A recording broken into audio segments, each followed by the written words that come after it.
Karnataka government की तरफ से गुलबर्गा नॉर्थ और साउथ में ऑटो ड्राइवर्स को राशन किट्स डिस्ट्रीब्यूट किए गए।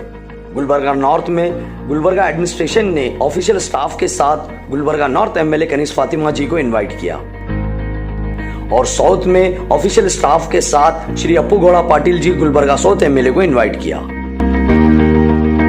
पर गुलबर्गा नॉर्थ में राशन किट डिस्ट्रीब्यूट को लेकर ऑटो ड्राइवर्स ने अपनी अपनी राय रखी। किसी ने कहा कि ये सफिशिएंट है और किसी ने कहा कि ये सफिशिएंट नहीं है। कनीज फातिमा जी ने भी अपनी राय जाहिर की। उन्होंने भी ये कहा कि ये सफिशिएंट नहीं है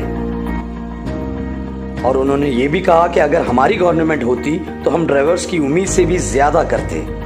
साथ ही साथ ये भी कहा कि डिस्ट्रिक्ट इंचार्ज मिनिस्टर के साथ की गई मीटिंग में कनीज फातिमा जी ने ये बात भी रखी थी कि ऑटो ड्राइवर्स के अकाउंट में 5,000 रुपये देने चाहिए, जो कि कर्नाटक चीफ मिनिस्टर की तरफ से बहुत जल्द ऑटो ड्राइवर्स के अकाउंट में 5,000 रुपये दिए जाएंगे। सेटिस्फाइड तो नहीं हूँ मैं उससे, लेकिन जो भी मिला है वो लोगों के लिए कम से कम थोड़ा तो सहारा हो उन लोगों को ईद से पहले। क्योंकि मैं जब डिस्ट्रिक्ट इंचार्ज मिनिस्टर यहाँ आए थे फर्स्ट टाइम, तो मैं खुद कही थी कि उनसे हड़पत समाज के लिए और लेबर्स के लिए, ऑटो ड्राइवर्स के लिए कुछ ना कुछ करना चाहिए। तो उन्होंने ये डिसाइड किया था कि किट्स बना के देंगे ऑटो ड्राइवर्स को और 5,000 का भी सीएम से आएगा वो इंशाल्लाह ताला ऑटो ड्राइवर्स को। पूरी कोशिश चल रही है इंशाल्लाह ताला। ऑटो ड्राइवर्स के अकाउंट्स में 5-5 हज़ार डालने के लिए कहे हैं, तो इंशाल्लाह ताला सीएम की तरफ से वो आएंगे जल्द से जल्द, मुझे उम्मीद है। और इंशाल्लाह हम कोशिश भी कर रहे हैं कि जल्द से जल्द वो काम हो। अब ये तो जो है थोड़ा तो सहारा हुआ है लोगों को, ऑटो ड्राइवर्स को। मैं सेटिस्फाइड तो नहीं हुई ये चीज़ से, फिर भी जो भी दिए हैं बस शुरुआत है। ये जो वबा सारी दुनिया में फैली हुई है, इसके लिए सियासत को बाजू रख के हम सब मिलकर लड़ना चाहिए। हम सबको मिलकर कोशिश करना चाहिए जल्द से जल्द इसको ख़त्म करने के लिए। तो हम लोग अब इसमें कोई सियासत की ज़रूरत नहीं है, इसमें सियासत की, तो हम सब मिलके एक साथ मिलके ये काम करना है चाहिए हम लोगों को। मैम, अगर आपकी गवर्नमेंट इस वक्त ऐसे हालात में अगर आपकी गवर्नमेंट होती तो आपके क्या प्लान होते? अगर हम लोग रूलिंग में रहते तो हालात ही अलग होते थे। हम जितना हम अपोजिशन में रह के कर सक रहे हैं उससे ज़्यादा हम लोग काम कर सकते थे। और जो पैकेट्स के साइज़ थे वो शायद डबल होते थे इंशाल्लाह ताला। मैम, पिछले 2 महीने से जो कोविड-19 को लेकर गुलबर्गा के हालात है, तो प्रेजेंट गवर्नमेंट का क्या रिएक्शन है उसके?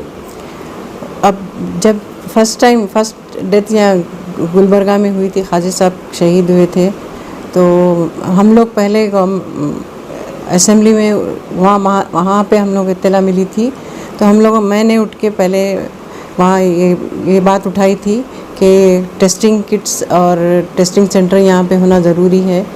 और मैं, प्रियंक साहब, अजय सिंह, अप्पू गौड़ा साहब सब मिलकर स्पीकर साहब के पास भी गए थे। वहाँ भी जाके हम लोग ये डिमांड रखे थे, तो इमीडिएटली हमारे पास ये सेंटर आ गया था, टेस्टिंग सेंटर। तो आइंदा भी अब जो भी है इंशाल्लाह ताला, जो मेरे से जो भी हो सकता मैं इसके लिए कोशिश करूँगी। और हम सब चाहे बीजेपी के मिनिस्टर्स है, चाहे इसके कांग्रेस के एमएलए से, सब मिलके इस काम में आगे बढ़े हैं हम लोग। अब इस पे भी यहाँ पे सियासत चलती है तो मैं उसके लिए कुछ भी नहीं कर सकती। हमारा जो काम है हम कोशिश करेंगे, जितना हो सकता ये सब हेल्प करने की कोशिश करेंगे हम लोग। मस्जिदों में नमाज़ पढ़ने को लेकर जो हालात है कोविड-19 के गाइडलाइन से, तो इसमें आपका क्या नज़रिया है? देखिए, नमाज़ पढ़ने के लिए तो हम लोग शुरू से कोशिश कर रहे थे, मस्जिदों में नमाज़ होना चाहिए बोल के। गवर्नमेंट से भी परमिशन नहीं मिला था मस्जिदों में नमाज़ पढ़ने के लिए, सिर्फ 5 लोगों को परमिशन मिला था।